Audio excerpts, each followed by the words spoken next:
गांव में आदित्य नाम का एक किसान रहा करता था।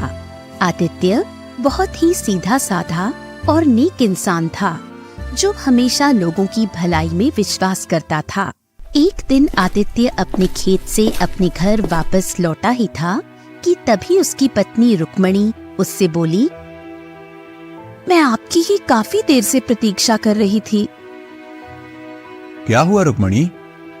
आज सुबह से राधा ना तो कुछ खा रही है न पी रही है, बस गुमसुम लेटी हुई है। चिंता मत करो, मैं देखता हूँ। इतना बोलकर आदित्य उस चारपाई के नजदीक पहुंच गया, जहां उसकी 10 वर्षीय पुत्री राधा आंख बंद करके लेटी हुई थी। आदित्य को अपने पास देखकर 10 वर्षीय राधा ने अपनी आंखें खोल ली। क्या हुआ राधा? तुम्हारी माँ बता रही हैं कि तुमने सुबह से कुछ खाया पिया नहीं। अगर तुम ऐसे ही भूखी रहोगी तो तुम और ज्यादा कमजोर हो जाओगी। पिताजी, मुझे भूख नहीं लग रही और मेरे शरीर में पूरी तरह से दर्द हो रहा है। राधा की बात सुनकर आदित्य की आंख में आंसू आ गए, क्योंकि आदित्य की 10 वर्षीय पुत्री राधा काफी समय से बीमार चल रही थी। आदित्य अपनी आंखों से आंसू पोंछते हुए बोला, चिंता मत कर राधा, तू बिल्कुल स्वस्थ हो जाएगी। इतना बोलकर आदित्य अपनी पत्नी के पास आकर खड़ा हो गया। आखिर आप राधा को और मुझे कब तक झूठी तसल्ली देते रहेंगे? आखिर मेरी पुत्री को ऐसी कौन सी बीमारी लग गई है जो वो ठीक होने का नाम ही नहीं ले रही? तुम चिंता मत करो रुक्मणी, राधा की वजह से ही मैं खेत में कड़ी मेहनत कर रहा हूँ। मेरी फसल गांव में सबसे ज्यादा अच्छी उगी है। कल फसल की कटाई है। कल मैं फसल को राज्य में अच्छे दामों में बेच कर आऊंगा और उसके बाद हम अपनी पुत्री राधा का किसी अच्छे वैद्य जी के पास इलाज कराएंगे। हमारी बेटी ठीक तो हो जाएगी ना? रुक्मणी, मैं हमेशा लोगों की भलाई के बारे में सोचता हूँ और बचपन से मैंने एक ही बात सीखी है, कर भला तो हो भला। मैंने किसी का बुरा नहीं किया, तो विश्वास करो मेरे साथ भी बुरा नहीं होगा। इतना बोलकर आदित्य अपने घर से बाहर चला गया। कुछ देर तक आदित्य गहरी सोच में गुमसुम चलता हुआ एक झोपड़ी के पास खड़ा हो गया। उस झोपड़ी के बाहर एक बूढ़ा व्यक्ति बैठा हुआ था, जो कि आदित्य के गांव का एक बहुत बड़ा वैद्य था। वैद्य आदित्य की ओर देखकर बोला, क्या हुआ आदित्य? तुम्हारे चेहरे पर चिंता की लकीरें क्यों झलक रही हैं? आज मेरी पुत्री राधा ने सुबह से कुछ नहीं खाया और आज मेरी पत्नी भी मुझसे पूछ रही थी कि आखिर राधा को ऐसी कौन सी बीमारी लग गई है जो वो ठीक होने का नाम ही नहीं ले रही। इतना बोलकर आदित्य फूट फूट कर रोते हुए वैद्य से दोबारा बोला, अब मैं अपनी पत्नी से ज्यादा दिन तक झूठ नहीं बोल पाऊंगा। आदित्य की बात सुनकर वैद्य कुछ देर तक गहरी सोच में गुम रहे। कुछ देर बाद वो आदित्य के चेहरे को बहुत ही गौर से देखते हुए बोले, देखो आदित्य, मैंने तुमसे पहले ही कहा था कि तुम्हारी पुत्री को एक विचित्र बीमारी है और उसका इलाज संभव नहीं है। लेकिन मैं तुमसे ये नहीं कहूंगा कि तुम उसका किसी दूसरे वैद्य से इलाज नहीं करवाओ। केशव नगर राज्य में एक बहुत बड़े वैद्य रहते हैं, जो कि मेरे गुरुजी भी हैं। तुम्हें जाकर उनसे मिलना चाहिए, परंतु वहां जाने से पहले तुम्हें धन का इंतजाम कर लेना चाहिए। कल मैं अपनी फसल काट कर राज्य में अच्छे दामों पर बेच कर आऊंगा और फिर उसके बाद मैं अपनी पुत्री को उन्हीं वैद्य के पास ले जाऊंगा जो आपके गुरु हैं। मुझे विश्वास है कि मेरी पुत्री सही हो जाएगी। ईश्वर करें ऐसा ही हो। वैद्य की बात सुनकर आदित्य अपने घर पर चला गया।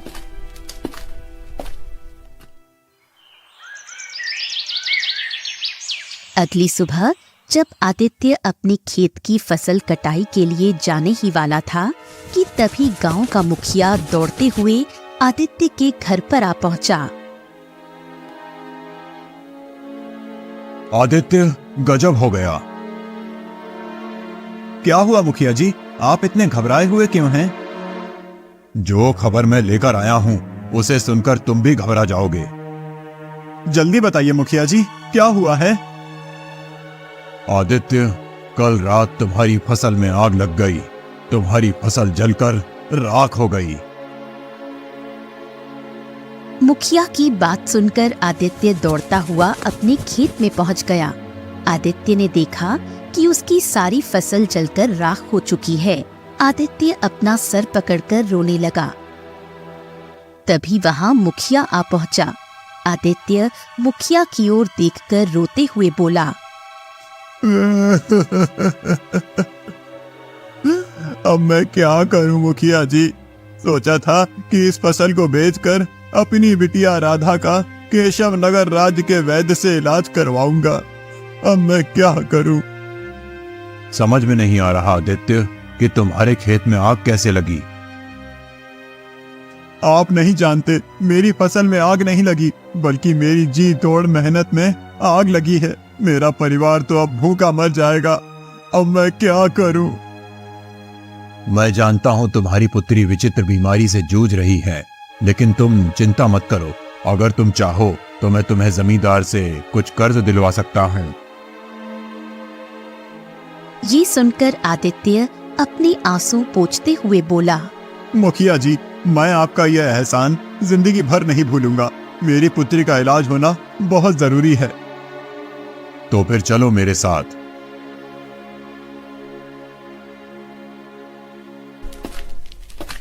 मुखिया आदित्य को जमींदार के घर पर ले गया और जमींदार को सारी घटना बताते हुए बोला, जमींदार जी, आदित्य को इस समय धन की बहुत आवश्यकता है। उसकी फसल जलकर राख हो गई है। उसके घर में खाने को खाना नहीं है। ऊपर से उसकी पुत्री एक विचित्र बीमारी से जूझ रही है। इस बेचारे के ऊपर तो एक साथ आफतों के पहाड़ टूट पड़े हैं। ठीक है, मैं इसे धन देने के लिए तैयार हूँ, लेकिन कुछ महीनों बाद मेरी पुत्री मोहिनी का विवाह होने वाला है। इसे सारी रकम ब्याज सहित वापस लौटानी होगी। मैं तैयार हूँ जमींदार जी। आप मुझे कर्ज के रूप में जितना भी धन दे देंगे, मैं उससे दोबारा खेती करने के लिए बीज खरीदूंगा और अपनी पुत्री का इलाज भी करवाऊंगा। जमींदार ने कुछ स्वर्ण मुद्राओं की थैली आदित्य को पकड़ा दी। आदित्य वो स्वर्ण मुद्राओं की थैली को लेकर अपने घर पर चला गया और सारी घटना अपनी पत्नी रुक्मणी को बताते हुए बोला, जमींदार तो बहुत ही अच्छे आदमी निकले रुक्मणी। अगर जमींदार जी मुझे कर्ज नहीं देते तो ना जाने क्या होता। मैं तो हिम्मत ही हार गया था। आप सही कहते हैं। अब हमें अपनी बेटी का इलाज कराने में देर नहीं करनी चाहिए। आदित्य उसी दिन अपनी पत्नी रुक्मणी के साथ अपनी पुत्री राधा को लेकर केशव नगर राज्य के उस बड़े वैद्य के पास चला गया। वो बूढ़ा वैद्य राधा की जांच पड़ताल करने के बाद बड़ी ही गंभीर अवस्था में आदित्य की ओर देखकर बोला, मुझे क्षमा करें आदित्य, तुम्हारी पुत्री का इलाज असंभव है। ये सुनकर आदित्य और उसकी पत्नी रुक्मणी बुरी तरह से घबरा गए। आप कहना क्या चाहते हैं? हम तो बड़ी उम्मीद लेकर आपके पास आए थे। आदित्य, कुछ विचित्र बीमारी ऐसी होती हैं जिनका इलाज भी बहुत विचित्र और दुर्लभ होता है। तुम्हारी पुत्री को भी ऐसी ही बीमारी है जिसका इलाज शायद ही इस संसार में हो। तुम अपनी पुत्री को यहाँ से ले जा सकते हो। आदित्य और रुक्मणी फूट फूट कर रोने लगे। वो दोनों उदास मन से अपनी पुत्री राधा को लेकर दोबारा अपने गांव वापस आ गए। अपने घर पर आकर रुक्मणी रोते हुए आदित्य से बोली, तो क्या हमारी पुत्री राधा कभी सही नहीं हो पाएगी? हिम्मत मत हारो रुक्मणी। मेरा मन अभी भी कहता है कि मेरी पुत्री राधा सही हो जाएगी। अरे केशव नगर राज्य के वैद्य ने अगर हार मान ली तो क्या हुआ? और भी राज्य में ऊंचे वैद्य हैं। मैं दूसरे राज्य के वैद्य के पास जाऊंगा, लेकिन फिलहाल तो खेत में काम करना भी जरूरी है, क्योंकि जमींदार का कर्जा भी चुकाना है।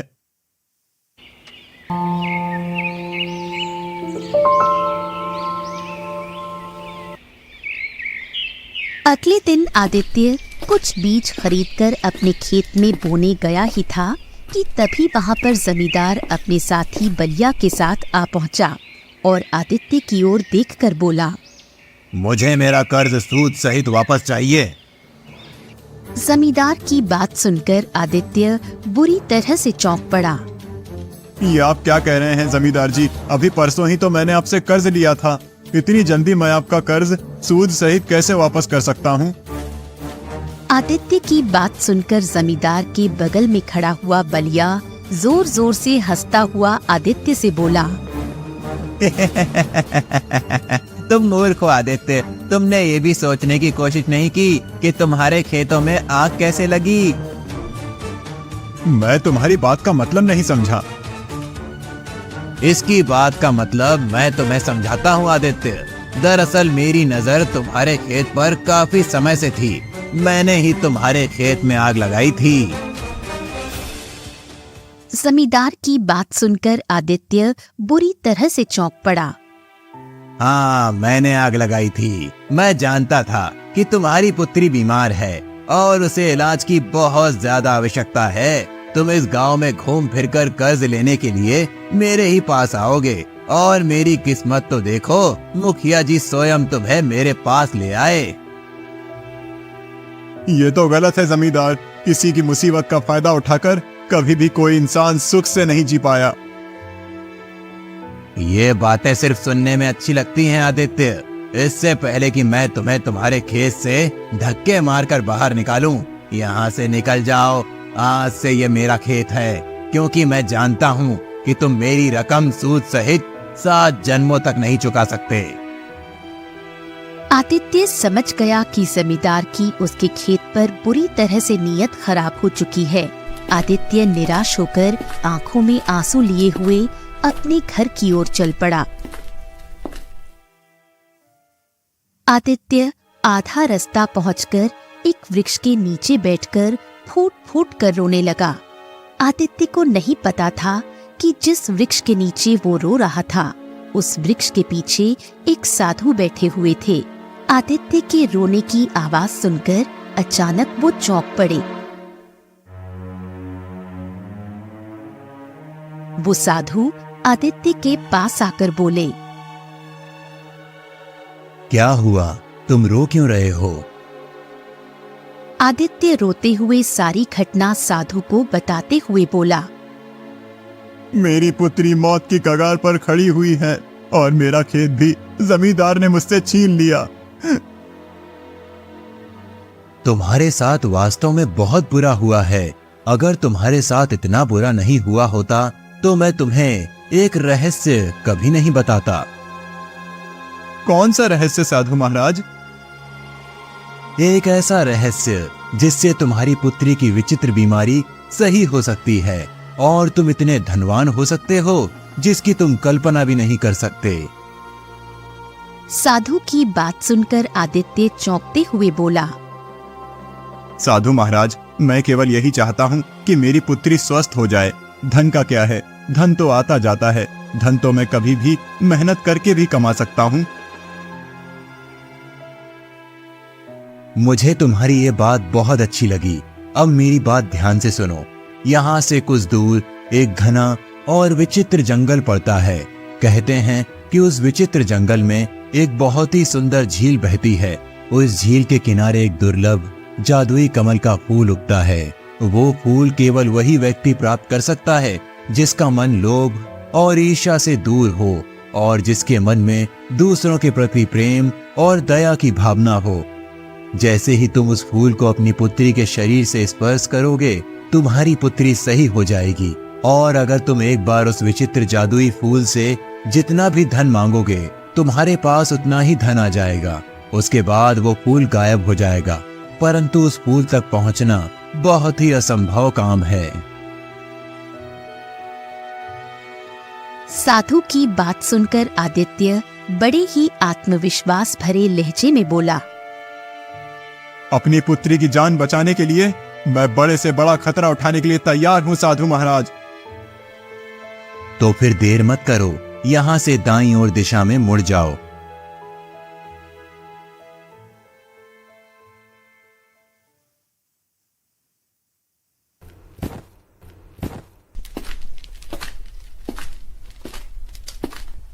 आदित्य तुरंत दाईं ओर दिशा की ओर चल दिया। आदित्य सुबह से लेकर शाम तक पैदल चलता रहा। रात तक आदित्य बुरी तरह से थक चुका था। आदित्य के पैर जवाब दे चुके थे। थक हार कर आदित्य एक घने वृक्ष के नीचे कुछ देर आराम करने के लिए बैठ गया। आदित्य आराम करने के लिए बैठा ही था कि आदित्य ने देखा एक सुंदर हिरण उसकी कुछ ही दूरी पर दौड़ता हुआ आकर खड़ा हो गया। अगले ही पल झाड़ियों से एक शेरनी निकलकर हिरण के ठीक सामने आकर खड़ी होकर उसे घूरने लगी। शेरनी को देखकर हिरण बुरी तरह से डर गया। आदित्य इस दृश्य को बड़े ही गौर से देख रहा था। हिरण वहाँ से भागने ही वाला था कि तभी शेरनी मनुष्य की आवाज में हिरण से बोली, तुम मुझसे ज्यादा तेज नहीं भाग सकते।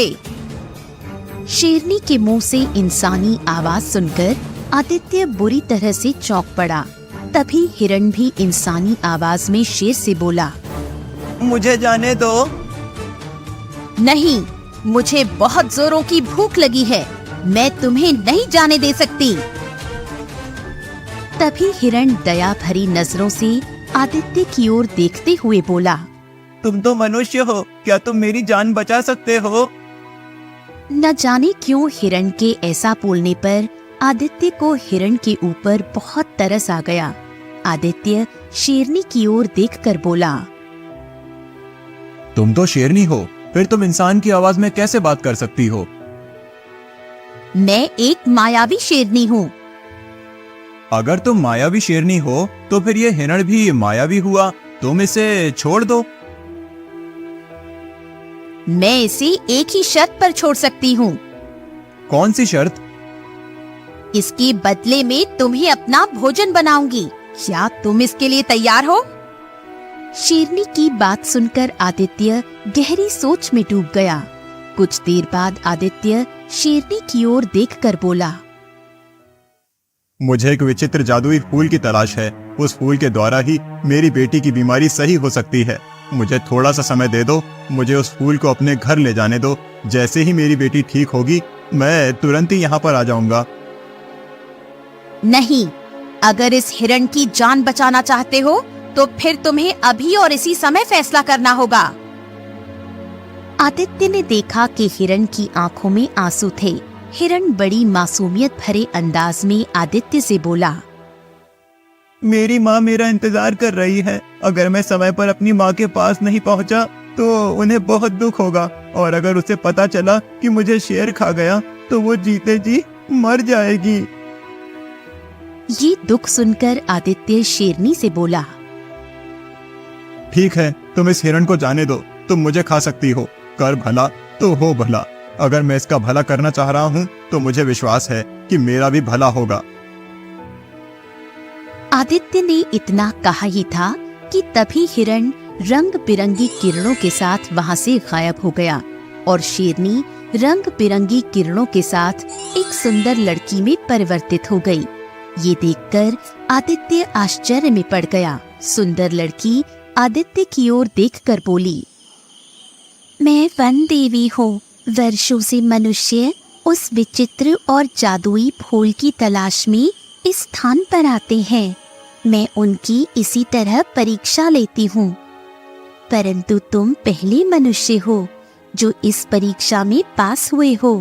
अपनी आंखें बंद करो। कुछ क्षण बाद जब तुम अपनी आंखें खोलोगे तो स्वयं को एक झील के पास पाओगे। तुम्हें वो जादुई कमल का फूल उस झील के किनारे खिला हुआ मिल जाएगा।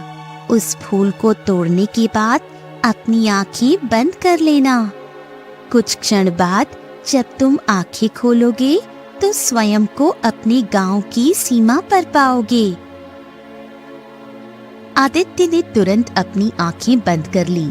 कुछ क्षण के बाद जब आदित्य ने अपनी आंखें खोली तो उसने अपने आप को एक सुंदर झील के नजदीक पाया, जिसके किनारे एक चमकता हुआ कमल का फूल खिला हुआ था। लगता है ये वही कमल का फूल है जिसके बारे में साधु महाराज बता रहे थे। आदित्य ने तुरंत उस कमल के फूल को तोड़ लिया और अपनी आंखें बंद कर ली। कुछ क्षण बाद जब आदित्य ने अपनी आंखें खोली तो उसने अपने आप को अपने गांव की सीमा पर पाया। आदित्य दौड़ता हुआ अपने घर की ओर चला गया। आदित्य अपने घर पहुंचा ही था कि तभी उसने देखा कि आदित्य के घर पर जमींदार पहले से मौजूद था। जमींदार रोता हुआ बोला,